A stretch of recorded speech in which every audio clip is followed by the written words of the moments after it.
Hi friends, welcome back to our channel. 3ാം ക്ലാസ്സിലെ EVSൻ്റെ ഫസ്റ്റ് ടൈം ഇവാലുവേഷൻ 2024-25 വർഷത്തെ ഒരു മോഡൽ ക്വസ്റ്റ്യൻ പേപ്പറാണ് നമ്മൾ നോക്കാൻ പോകുന്നത്. അപ്പോൾ നിങ്ങളുടെ പുതിയ സിലബസ് ആണ്. അപ്പോൾ ഒരു മോഡൽ ക്വസ്റ്റ്യൻ പേപ്പർ നമുക്ക് നോക്കാം. എന്തൊക്കെ ക്വസ്റ്റ്യൻസ് ആണ് വന്നിട്ടുള്ളത്, അവയുടെ ആൻസേഴ്സ് എന്തൊക്കെയാണെന്ന് നോക്കാം. റെഡിയാണോ? ഒന്നാമത്തെ ആക്ടിവിറ്റി ആൽബം ഓഫ് ലീവ്സ് എന്നുള്ളതാണ്, അഥവാ ലീവ്സിൻ്റെ ആൽബം തയ്യാറാക്കിയിട്ടുണ്ട്. Renu collected different varieties of leaves to prepare album. Renu കുറേ ലീവ്സിനെ കളക്ട് ചെയ്തിട്ട് ഒരു ആൽബം തയ്യാറാക്കാൻ വേണ്ടി തീരുമാനിച്ചിട്ടുണ്ട്. They are given in the picture. അതിലെ കുറച്ച് പിക്ചേഴ്സാണ് താഴെ തന്നിട്ടുള്ളത്. Write the name of the plant. ഈ പ്ലാന്റ്സിൻ്റെ പേരെഴുതാനാണ് പറഞ്ഞിട്ടുള്ളത്. ഓക്കെ, അപ്പോൾ നമുക്കിവിടെ ഒരെണ്ണം തന്നിട്ടുണ്ട്, ബേസിൽ തന്നിട്ടുണ്ട്. ബാക്കി ഓരോന്നായിട്ട് നമുക്ക് എഴുതി നോക്കാം. ഒന്നാമത്തെ ലീഫ് ഏതാണ്? ഇത് ഏതിൻ്റെ ലീഫാണ്? ഹിബിസ്കസ് ആണല്ലേ. അപ്പോൾ ഇവിടെ ഹിബിസ്കസ് എന്ന് എഴുതി കൊടുക്കുക. ഹിബിസ്കസ് സ്പെല്ലിംഗ് ഒക്കെ കൂട്ടുകാർ പഠിക്കണേ. ഇനി ഇതേതാണ്? ഇത് ബനാനയാണ് അല്ലേ. അപ്പോൾ ഇവിടെ ബനാന എന്ന് എഴുതുക, ബനാന. ഇനി ഇതേതാണ്? ഇത് നമ്മുടെ പപ്പായയാണ്. അപ്പോൾ അവിടെ പപ്പായ എന്ന് എഴുതി കൊടുക്കുക. ഓക്കെ, അപ്പം 4 പ്ലാന്റിൻ്റെ പേരും കിട്ടി. ഒന്നാമത്തേത് ഹിബിസ്കസ്, രണ്ടാമത്തെ അവിടെ തന്നിട്ടുണ്ട് ബേസിൽ, മൂന്നാമത്തെ ബനാന പ്ലാന്റ് ആണ്, നാലാമത്തേത് പപ്പായയുടെ ലീഫാണ്. ഓക്കെ, ഇനി ഇതിലെ ഫസ്റ്റ് ബി ചോദ്യം, which one has the biggest leaf among basil, hibiscus and teak. ഇതിൽ ഏതാണ് ബിഗ്ഗസ്റ്റ് ലീഫായിട്ടുള്ളത്? ടീക്ക് ആണല്ലേ. അപ്പോൾ അവിടെ ടീക്ക് എന്ന് എഴുതി കൊടുക്കുക, TEAK, ടീക്ക്. അപ്പോൾ എയും ബിയും കഴിഞ്ഞു. ഇനി നമുക്ക് സിയിലേക്ക് പോകാം. റെഡിയാണോ? സി ചോദ്യം, you can see many plants in your surroundings sprouting out from seeds, growing from stems and the leaves. Write them in the table. നമ്മുടെ ചുറ്റുപാട് നമുക്ക് ഒരുപാട് ലീവ്സ്, ഒരുപാട് പ്ലാന്റ്സിനെ കാണാനുണ്ട് അല്ലേ. ചിലത് സീഡിൽ നിന്നുണ്ടാകുന്നതുണ്ട്, ചിലത് സ്റ്റെമ്മിൽ നിന്നുണ്ടാകുന്നത്, ചിലത് ലീഫിൽ നിന്നുണ്ടാകുന്നത്, അങ്ങനെ ഒരുപാടുണ്ട് അല്ലേ. അപ്പോൾ അതിനെ ഒന്ന് ക്ലാസിഫൈ ചെയ്യാനാണ് പറഞ്ഞിട്ടുള്ളത്. നമ്മൾ പഠിച്ച പാഠഭാഗം തന്നെയാണ്. Plants growing from stem, plants sprouting from the seeds, plants growing from the leaves. അങ്ങനെ 3 കാറ്റഗറി ആയിട്ടാണ് നമ്മൾ എഴുതേണ്ടത്. അപ്പോൾ നമുക്ക് ആദ്യം എഴുതേണ്ടത് പ്ലാന്റ്സ് ഗ്രോയിങ് ഫ്രം സ്റ്റെം എന്നുള്ളതാണ്. ഏതൊക്കെയാണ് സ്റ്റെമ്മിൽ നിന്ന് വരുന്നത് കൂട്ടുകാരെ? ഏതൊക്കെയാണ്? ടാപ്പിയോക്കോ. അപ്പോൾ നമുക്ക് ടാപ്പിയോക്കോ എന്ന് എഴുതാം ആദ്യം.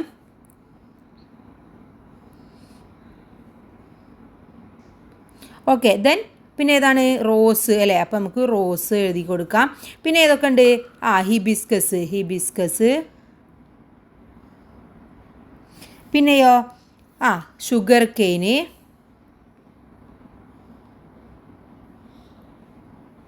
പിന്നെ ഏതെഴുതാം? പിന്നെ നമുക്ക് ബോഗൻവില്ല എഴുതാം അല്ലേ. Bougainvillea, bougainvillea.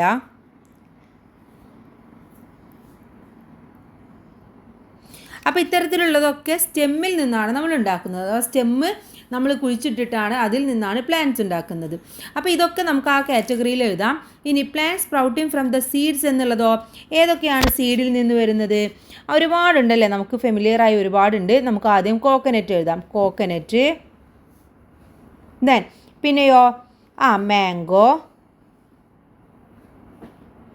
ജാക്ക് ഫ്രൂട്ട്, അതുപോലെ പിന്നെ കോണ്.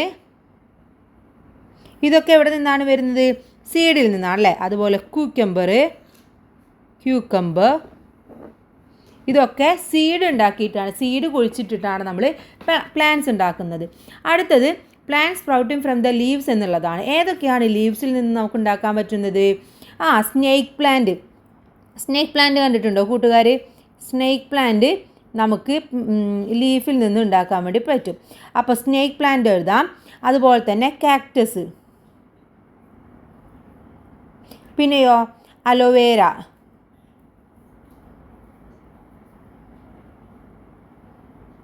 അതുപോലെ തന്നെ ബ്രയോഫ്ലിയം,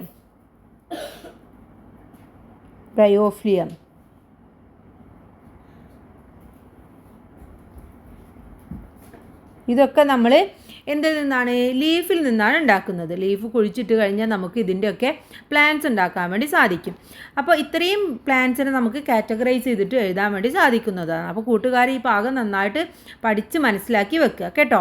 ഇനി അടുത്തത് നോക്കൂ, ആക്ടിവിറ്റി നമ്പർ 2 ആണ്. Variety in feature. Identify the body parts of the animals in the following picture. താഴെ തന്നിട്ടുള്ള പിക്ചറിലെ എനിമൽസിനെ ഒക്കെ ഒന്ന് ഐഡൻറ്റിഫൈ ചെയ്യാനാണ് പറഞ്ഞിട്ടുള്ളത്. ഫസ്റ്റത്തെ ഏതാണ്? ഫസ്റ്റ് നമുക്ക് കണ്ടാൽ തന്നെ മനസ്സിലായി ഇതേതാണ് എലിഫൻറ്റ്. അപ്പോൾ നമുക്കവിടെ എലിഫൻ്റ് എന്ന് എഴുതി കൊടുക്കാം. ഇനി രണ്ടാമത്തേതോ ഇതേതാണ്? പീക്കോക്ക്. അപ്പോൾ പീക്കോക്ക് എന്ന് എഴുതാം, പീക്കോക്ക്. ഇനി ഇതേതാണ്? സീബ്ര. അപ്പോൾ അവിടെ സീബ്ര എന്ന് എഴുതി കൊടുക്കാം. ഇതേതാണ്? ഇത് ഹെൻ. അപ്പോൾ അവിടെ ഹെൻ എന്ന് എഴുതണം, HEN, ഹെൻ. ഓക്കെ, അപ്പോൾ 4 നമുക്ക് മനസ്സിലാക്കാൻ വേണ്ടി കഴിഞ്ഞു അല്ലേ. ഇനി move on the next one. Next, Renu has an album of different creatures. Teacher asked her to classify them in the base of their movement. Renu ഒരു ആൽബം ഉണ്ടാക്കി ഒരു ഡിഫറെൻ്റ് ആയിട്ടുള്ള ക്രിയേച്ചേഴ്സിനെ വെച്ചുകൊണ്ട്. അപ്പോൾ ടീച്ചർ പറഞ്ഞു അവരുടെ മൂവ്മെൻറ്റ് അനുസരിച്ച് അതിനൊന്ന് ക്ലാസിഫൈ ചെയ്യാൻ വേണ്ടി പറഞ്ഞിട്ടുണ്ടായിരുന്നു. അപ്പോൾ നമുക്ക് എങ്ങനെ ക്ലാസിഫൈ ചെയ്യാം? ഇവിടെ തന്നിട്ടുണ്ട് ക്രൗലിംഗ്. ഇനി എന്തൊക്കെ കൊടുക്കാം നമുക്ക്? നമുക്ക് 3 കോളമാണുള്ളത്. അപ്പോൾ നമുക്ക് അതിനനുസരിച്ച് ക്ലാസിഫൈ ചെയ്യണം. നെക്സ്റ്റ് വൺ നമുക്ക് വാക്കിംഗ് എന്ന് കൊടുക്കാം. ഓക്കെ, വാക്കിംഗ് എന്ന് കൊടുക്കാം. അപ്പോൾ രണ്ടാമത്തേൽ വാക്കിംഗ്. ഇനി എന്ത് കൊടുക്കാം? ഫ്ലൈയിങ് അല്ലേ, ഫ്ലൈയിങ് എന്ന് കൊടുക്കാം. ഇനി ഓരോന്നായിട്ട് എഴുതാം. ഏതൊക്കെയാണ് ക്രൗലിങ്ങിൽ നമുക്ക് എഴുതാൻ പറ്റുന്നത്? സ്നേക്ക്, സ്നെയില്, പിന്നെന്ത് എഴുതാം? എർത്ത് വോംസ്,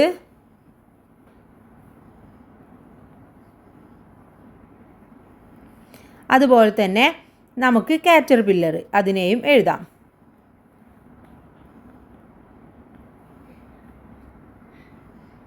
ഓക്കെ, കാറ്റർപില്ലർ ആണ് കേട്ടോ. ഇനി വാക്കിങ്ങിൽ നമുക്ക് ഏതൊക്കെ എഴുതാൻ പറ്റും? വാക്കിങ്ങിൽ നമുക്ക് ഒരുപാട് എഴുതാം. കാറ്റ്, ഡോഗ്, കൗ, ഗോട്ട്, ഇതൊക്കെ നമുക്ക് വാക്കിങ്ങിൽ എഴുതാൻ വേണ്ടി പറ്റും.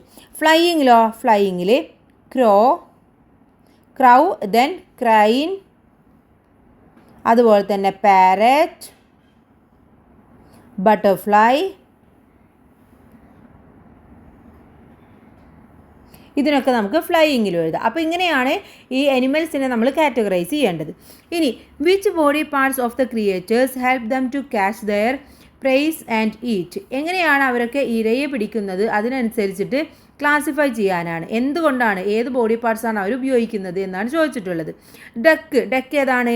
അതിൻ്റെ ലിപ്സാണ് ഉപയോഗിക്കുന്നത്. ഓക്കെ, ഡക്ക് ഉപയോഗിക്കുന്നത് അതിൻ്റെ ലിപ്സാണ്. ഇനി ഈഗിൾ ഉപയോഗിക്കുന്നതോ അതിൻ്റെ ഐസാണ്. ഐസ് വെച്ചിട്ടാണ് അത് നോക്കുന്നത്. ഫ്രോക്ക് ടങ്കാണ്. ഇവിടെ ടങ് എന്ന് എഴുതി കൊടുക്കുക. ഇനി ലയൻ അതിൻ്റെ ക്ലൗസ് ആണ് ഉപയോഗിക്കുന്നത്. ഇങ്ങനെയാണ് ഈ 4 മൃഗങ്ങളും ഇരയെ പിടിക്കാൻ വേണ്ടിയിട്ട് ചെയ്യുന്നത്. ഓക്കെ, ഇനി നെക്സ്റ്റ് ആക്ടിവിറ്റി നോക്കാം. ആക്ടിവിറ്റി നമ്പർ 3 ആണ്. Many from one life. എന്താണ്? ഒരുപാടിൽ നിന്ന് ഒരു ജീവിതം. Identify the butterflies. ഇവിടെ ഒരുപാട് ബട്ടർഫ്ലൈസിനെ കൊടുത്തിട്ടുണ്ട്. അതിൻ്റെ പേരൊന്ന് ഐഡൻറ്റിഫൈ ചെയ്യാനാണ് പറഞ്ഞിട്ടുള്ളത്. ഫസ്റ്റ് വൺ എന്ന് പറയുന്നത് ടൗണി കോസ്റ്റർ ആണ്. ഓക്കെ, അപ്പോൾ നമ്മുടെ ടെക്സ്റ്റ് ബുക്കിലുണ്ട് ഇത്. അപ്പോൾ അത് നോക്കിയാൽ മതി. ടൗണി കോസ്റ്റർ. ദെൻ സെക്കൻഡ് വൺ എന്ന് പറയുന്നതോ, രണ്ടാമത്തേത് ബ്ലൂ ടൈഗർ ആണ്. Blue tiger. മൂന്നാമത്തേത് ഏതാണ്? ക്രിംസൺ റോസ് ആണ്. Okay, crimson rose.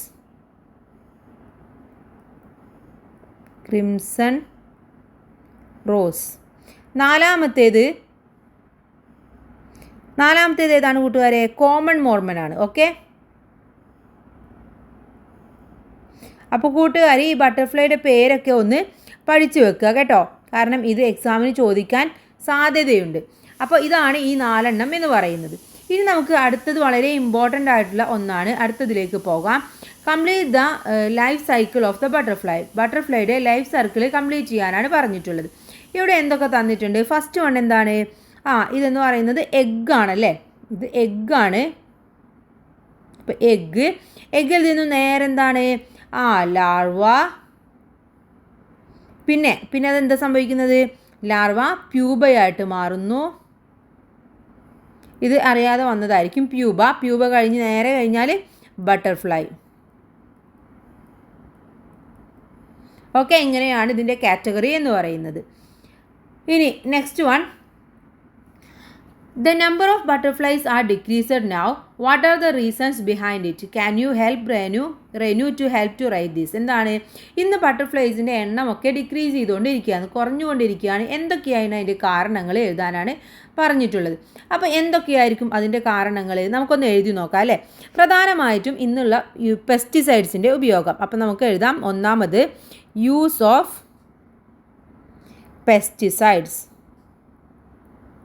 പെസ്റ്റിസൈഡ്സ്. അതുപോലെ തന്നെ നമുക്ക് എന്ത് എഴുതാം, ക്ലൈമറ്റിക് ചേഞ്ച്. ഇന്ന് ക്ലൈമറ്റൊക്കെ ഇങ്ങനെ മാറിക്കൊണ്ടിരിക്കുകയാണ് അല്ലേ. അപ്പോൾ ക്ലൈമറ്റിക് ചേഞ്ച്. അതുപോലെ തന്നെ നമുക്ക് എഴുതാം ഡിസ്ട്രക്ഷൻ ഓഫ് ദ ഹാബിറ്ററ്റ്, അഥവാ ഇന്നത്തരത്തിലുള്ള ഉദ്യാനങ്ങളൊക്കെ വളരെയധികം കുറവാണ്. അപ്പോൾ നമുക്ക് അതും കൂടെ എഴുതി കൊടുക്കാം.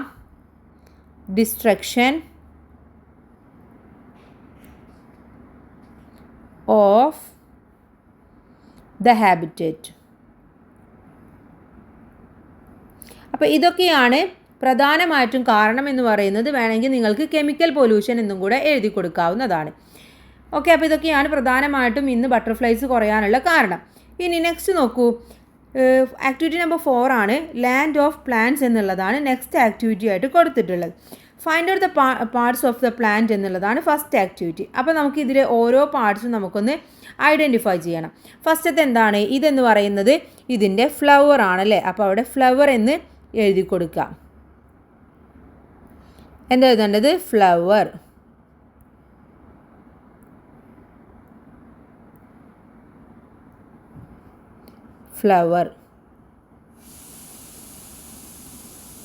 ഇനി ഇതെന്താണ്, ഇതതിൻ്റെ ഫ്രൂട്ടാണ് അല്ലേ. അപ്പോൾ അവിടെ ഫ്രൂട്ട് എന്ന് എഴുതുക. ഇനി കൂട്ടുകാരൻ നോക്കൂ, ഇതെന്താണ്, ഇത് ലീഫാണ്. അപ്പോൾ അവിടെ എന്താ എഴുതേണ്ടത്, ലീഫ്, LEAF, ലീഫ്. ഇതെന്താണ് കൂട്ടുകാരെ, ഇത് സ്റ്റെമ്മാണ്. അപ്പോൾ സ്റ്റെമ്മ്. ഇനി ഇതതിൻ്റെ റൂട്ട്. അപ്പോൾ ഇതൊക്കെയാണ് പ്രധാനമായിട്ടും ഈ പ്ലാന്റ്സിൻ്റെ പാർട്സ് എന്ന് പറയുന്നത്. Flower, fruits, leaf, stem, root. Okay, then next classify the following. ഇവിടെ ഒരുപാട് പ്ലാന്റ്സ് വന്നിട്ടുണ്ട്. Spinach, hibiscus, paddy, rose, mango tree, jackfruit tree, thumba, tamarind tree, coffee plant, teak, wheat, tulsi, അതുപോലെ തന്നെ ബനിയൻ ട്രീ, ടീ പ്ലാന്റ്. ഇതിനെ എന്ത് ചെയ്യണം, നമ്മൾ ക്ലാസിഫൈ ചെയ്യാനാണ് പറഞ്ഞിട്ടുള്ളത്. എങ്ങനെ നമുക്ക് ക്ലാസിഫൈ ചെയ്യാം, നമുക്കറിയാം. നമ്മൾ ഹെർബ്, അതുപോലെ തന്നെ ഷ്രബ്, അതുപോലെ തന്നെ ട്രീ, ഇങ്ങനെ 3ആയിട്ട് നമ്മൾ പഠിച്ചിട്ടുണ്ട്. അപ്പോൾ ആ 3 രീതിയിൽ നമുക്കിതിനെ ക്ലാസിഫൈ ചെയ്യാം. ആദ്യം നമുക്ക് ഏതൊക്കെയാണ് ഹെർബ് എന്ന് കണ്ടെത്താം. ഹെർബ് ഏതൊക്കെയാണ് ഇതിൽ കൂട്ടുകാരെ, സ്പിനാച്ച് നമുക്ക് എഴുതാം. സ്പിനാച്ച്. അപ്പോൾ നമ്മൾ എഴുതുമ്പോൾ ഇങ്ങനെയുള്ളത് ഇങ്ങനെ കട്ട് ചെയ്ത് കളയാം. അപ്പോൾ നമുക്ക് വളരെ ഈസി ആയിട്ട് കണ്ടുപിടിക്കാൻ പറ്റും. ഇനി വീറ്റ്, അടുത്തത് വീറ്റ് എഴുതാം അല്ലേ. വീറ്റ് എവിടെയാണുള്ളത്, വീറ്റ് നമുക്ക് ഇതിലെഴുതാം. വീറ്റ്. അടുത്തത് നെക്സ്റ്റ് ഏതൊക്കെയാണ്, ഹെർബിൽ ഇത് രണ്ടുമാണ് വരുന്നത് അല്ലേ. അപ്പോൾ നമുക്ക് ഷെർബ് എഴുതി കൊടുക്കാം. എങ്ങനെ എഴുതാം, വേറൊരു കളർ ഉപയോഗിക്കാം.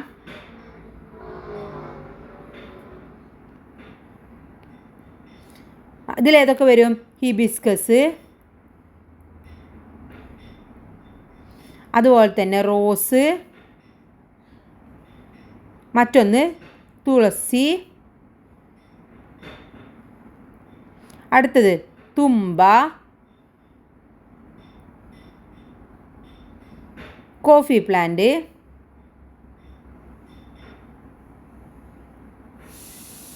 അതുപോലെ തന്നെ ടീ പ്ലാന്റ്. ഇനി നെക്സ്റ്റ് എന്താണ്, ട്രീ ആണല്ലേ.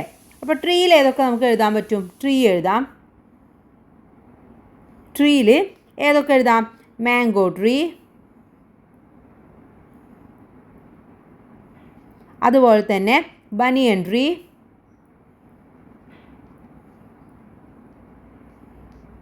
ഇനി Jack fruit tree, Jack fruit, then tamarind. അപ്പോൾ ഇത്രയും നമുക്ക് ഇതിൽ എഴുതാൻ വേണ്ടി പറ്റും. ഹെർബ് നമ്മൾ നേരത്തെ ഇറേസ് ആയി പോയതാണ്. അപ്പോൾ നമുക്ക് ഹെർബ് ഏതൊക്കെയാണെന്ന് ഒന്നുകൂടെ എഴുതാം. സ്പിനാച്ച്, അതുപോലെ തന്നെ വീറ്റ്. അപ്പോൾ ഇങ്ങനെയാണ് കൂട്ടുകാരെ ഇത് നിങ്ങൾ ക്ലാസിഫൈ ചെയ്യേണ്ടത്.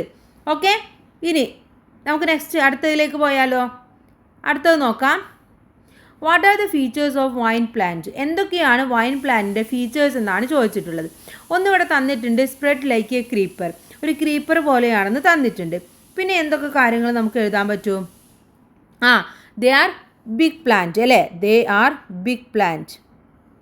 അപ്പം അത് എഴുതാം, ദേ ആർ ബിഗ് പ്ലാന്റ്, അത് വലിയ മരങ്ങളാണ്. They are big plant. Then they are stick, stem and branches. എന്താണ്? സ്റ്റിക്കും, they are stick stems, stick stems and branches.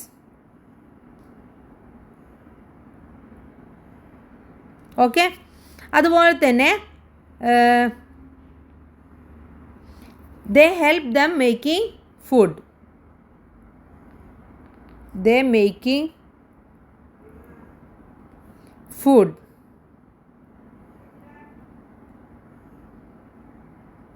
അതുപോലെ തന്നെ ഫ്രൂട്ട്സ് എങ്ങനെയാണ്?